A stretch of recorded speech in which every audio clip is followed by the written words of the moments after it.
नमस्कार, इस वक्त मैं मौजूद हूँ इस्माइलपुर सेंटर जलालाबाद में और हमारे साथ कुछ बहनें हैं जो आपको बेहतरीन जानकारी देंगी। कहते हैं कि अभी भी जो पूर्वजों से बनाई गई कुछ परंपराएं हैं उनके अधीन हमारी बहनें रहती हैं। चाहे घर की बात हो, पूजे पाठ की बात हो, जो हमारे पूर्वज जिस परंपरा को निर्वहन करते हैं उसे आज भी कायम रखा जाता है। तमाम बातें होंगी, हमारे साथ बहन सीधे जुड़ रही हैं, इनसे हम जानेंगे आज जो दिवस है, जितनी हमारे घर की माताएं बहनें हैं, आपके घर की या फिर दर्शक बंधुओं के घर की माताएं बहनें, आज जो दिवस है महामारी दिवस स्वच्छता के संबंध में, इसके लिए क्या कुछ विशेष जानकारी है? अभी भी लोगों के अंदर जो भ्रामियां है, जो भ्रम से पैदा है, उसके लिए क्या कुछ आज बताया गया छात्राओं को?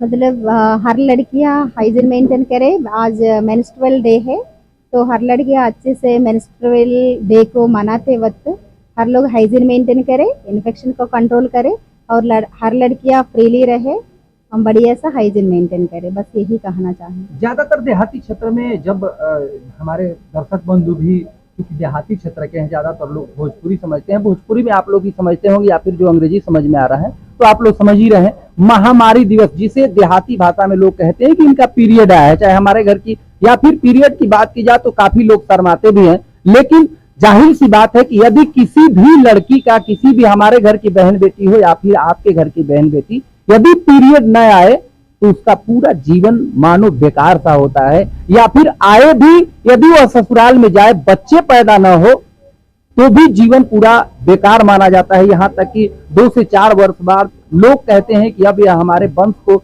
आगे नहीं बढ़ा सकती है, इनको यहाँ से दूर करना चाहिए। तमाम बातें आती हैं, क्यों होता है? इसके कारण के लिए हम आज मैम से बात करेंगे कि इसका मुख्यतः कारण क्या होता है, पीरियड न आने का, पीरियड में इन्फेक्शन होने का, या फिर ये तमाम बातें जो हमारे दर्शक बंधु को आप विस्तार से बताएं। तो शादी के बाद बच्चा नहीं होता है, मे बी 2-3 साल, ये उन लोगों का कोई गलती नहीं है। कभी कभी हार्मोनल चेंजेस हो जाता है, हार्मोनल चेंजेस की वजह से उन लोगों को बच्चा नहीं होता है, लेकिन इसका मतलब ये नहीं उन लोगों को हमेशा के लिए बच्चा नहीं होगा। तो ट्रीटमेंट वगैरह जैसे हॉस्पिटल जाके इलाज वगैरह कराएंगे तो वो लोगों को बढ़िया सा बच्चा भी हो जाएगा, तो कोई दिक्कत नहीं होता है। वैसे इसके लिए ट्रीटमेंट अवेलेबल है हर हॉस्पिटल में आजकल जमाना में।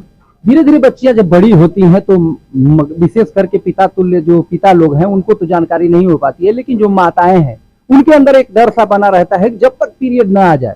तो इसमें क्या कुछ सावधानी रखनी चाहिए? आता भी है तो बच्चों को किस तरह से जागरूक करें, किस तरह से बताएं, ये हमारे दर्शक बंधु। हाँ, कुछ लोगों में पीरियड है वो जल्दी आ जाता है, कुछ लोग 11-12 साल में हो जाता है, कुछ लोगों को 18 साल में हो जाता है। तो इसके लिए कोई डरने की जरूरत नहीं है। तो अपने अपने शरीर के हिसाब से कुछ लोगों को हार्मोन्स जल्दी रिएक्ट करता है, कुछ लोगों को थोड़ा सा लेट से रिएक्ट करता है। तो मेंस्ट्रुएशन कंपलसरी वो 20 साल तक आने का चांसेस है। तो इसके लिए इनकेस ज्यादा डिले करके पीरियड्स आ रहा है तो पेरेंट्स को डरने का कोई जरूरत नहीं है, वो पीरियड आराम से आ जाता है। इनकेस ऐसा नहीं आ रहा है तो आप लोग गायनेकोलॉजिस्ट को कंसल्ट कर सकता है।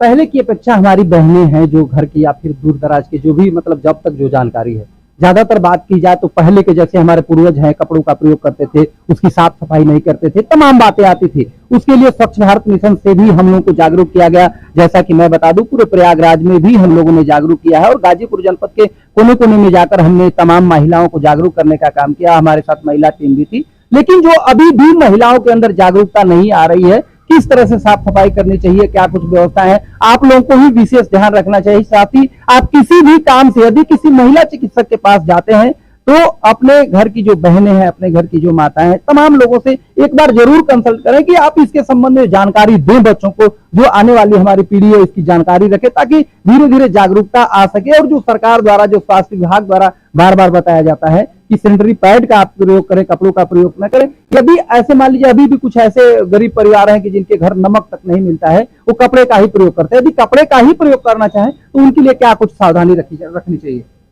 अभी कपड़ा यूज जैसा करेंगे तो करना चाह रही है, जैसा सैनिटरी पैड वगैरह नहीं यूज करना चाह रही है तो कपड़ा को बढ़िया सा गर्म पानी में डाल के साबुन वगैरह इधर चाहे डिटर्जेंट वगैरह से बढ़िया से साफ करके तो बढ़िया सा वो लोग धूप में सुखवाए, फिर सुखवाने के बाद वो लोग दोबारा उसको संभाल कर सकता है। कपड़ा यूज करना ही है तो तो सैनिटरी पैड्स यूज करना है तो अच्छे सैनिटरी पैड यूज करे, वो 4-4 घंटा में बदले, फिर वो उसको अच्छे से कचरा में फेंके, इधर चाहे जलाए। तो कपड़ा भी संभाल कर सकता है, सैनिटरी पैड भी संभाल कर सकता है, बट लेकिन बदलना चाहिए, साफ सफाई से रखना चाहिए। नहीं रखेगा तो इन्फेक्शन फैलने के लिए चांसेस लगता है। देहाती क्षेत्र में ज्यादातर देखते हैं रोड पर या फिर इस तरह से, या फिर कहीं पर भी जैसे फसल लगी हो, या फिर बड़े ईख की बात की जाए, अरहर की बात की जाए, या फिर कहीं सरपत है, इस तरह की जहां भी जानकारी मिलती है, तमाम जो हमारे भाई है, इससे शर्माना भी नहीं चाहिए, जागरूकता लानी चाहिए और लोगों को बतानी चाहिए कि इससे जो आसपास हम अपने वातावरण के, अपने घर के आसपास फेंकते हैं या फिर अपने खेत खलिहानों में ले जाकर फेंकते हैं,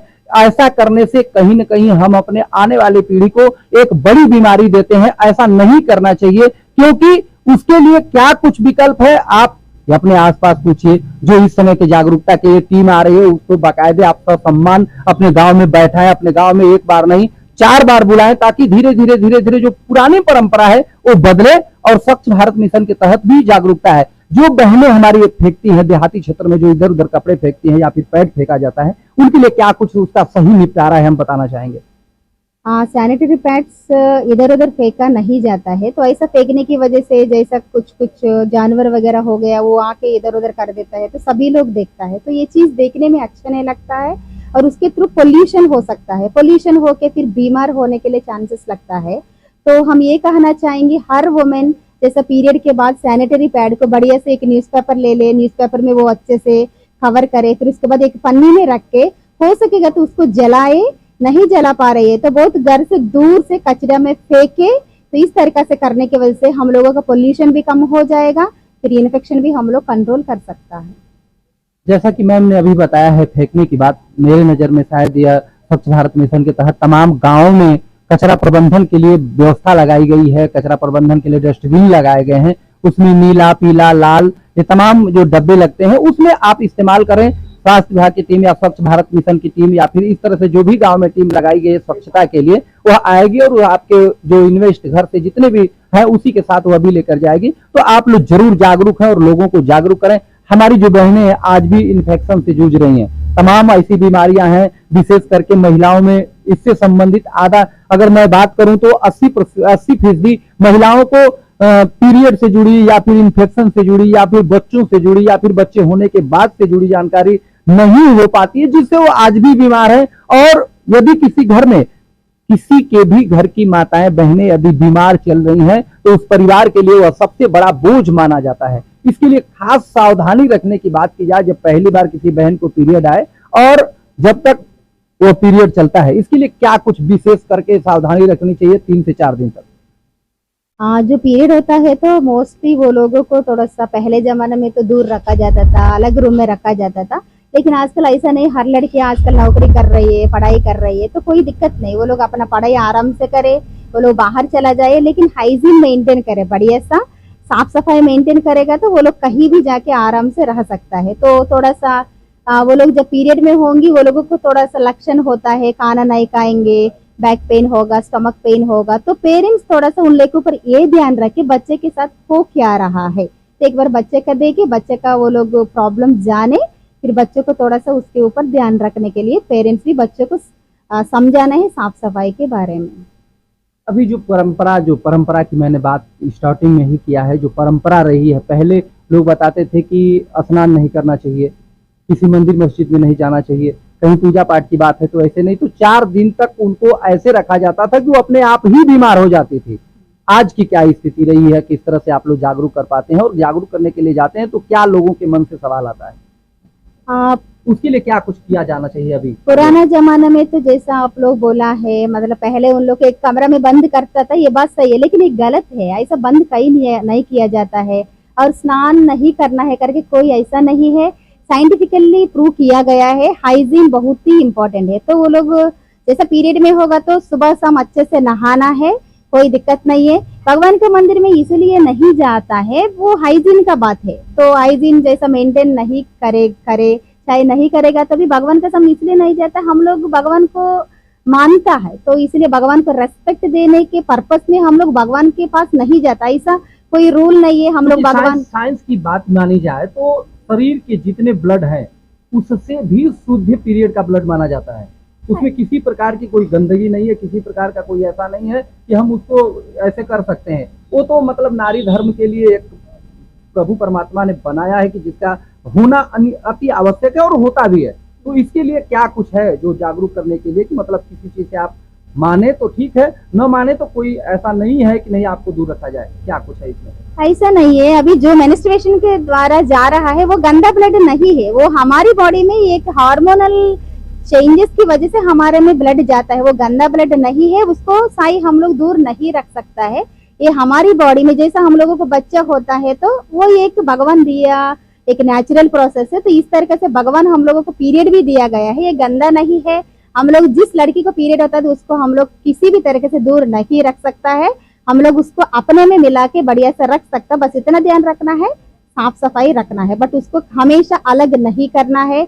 ऐसा करने की वजह से लड़कियां फिर अपने आप को साइकोलॉजिकली डिस्टर्ब हो सकता है। चलिए, बहुत बहुत धन्यवाद जो आपने जानकारी दी। साथ ही अपने दर्शक बंधुओं से भी हम एक बार आपसे बताना चाहेंगे कि यदि किसी भी प्रकार की आपके घर की बच्ची हो या फिर आपके घर की माताएं हो, बूढ़ी माताएं, तमाम किसी भी उम्र में कोई भी समस्या आ सकती है, यदि आपको लगे कभी कि नहीं चिकित्सक की आवश्यकता है या फिर मैम के पास जाना चाहिए, तो हम इनसे खुद आपका परिचय करवाते हैं। और कैसे मिलेंगे वो पूरी जानकारी आपसे, यदि कोई हमारा दर्शक बंधु या फिर उनके घर की कोई समस्या है बच्चियों से जुड़ी, तो कैसे वो आपसे मिल पाएंगे और किस हॉस्पिटल में बढ़िया इसके लिए व्यवस्था क्षेत्र में उपलब्ध है? जैसे आप लोग की इस तरीके का प्रॉब्लम लड़कियों को होता है तो आप लोग हमारी इधर RS पैरामेडिकल देवा दुल्लापुर है, RS paramedical and nursing college है, वो हमारी नर्सिंग कॉलेज, वो मेडिकल उधर हॉस्पिटल भी है। तो आपको कुछ ऐसा भी तकलीफ होगा तो आप RS paramedical and nursing college and RS hospital में आ सकता है।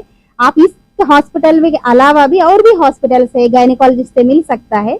तो आप लोगों को इस तरह का इलाज सबसे बढ़िया बेटर है क्षेत्र में ये। सो मतलब इधर का एरिया के लिए RS हॉस्पिटल बढ़िया है, तो आप लोग आके उधर इलाज करना है। तो कुछ भी आपको डाउट्स होगा तो हम RS paramedical and nursing college में रहेंगी, आप लोग आके हम लोग से कंसल्ट कर सकता है। चलिए, बहुत बहुत धन्यवाद। यदि आप स्वास्थ्य से जुड़ी कोई जानकारी लेना चाहते हैं या फिर आपके मन में कोई सवाल हो तो आप हमारे चैनल में कमेंट जरूर करें, हम उससे जुड़ी जानकारी आप तमाम चिकित्सकों से लाने का प्रयास करेंगे। आप अपने बहुमूल्य समय दिए, इसके लिए आपका धन्यवाद।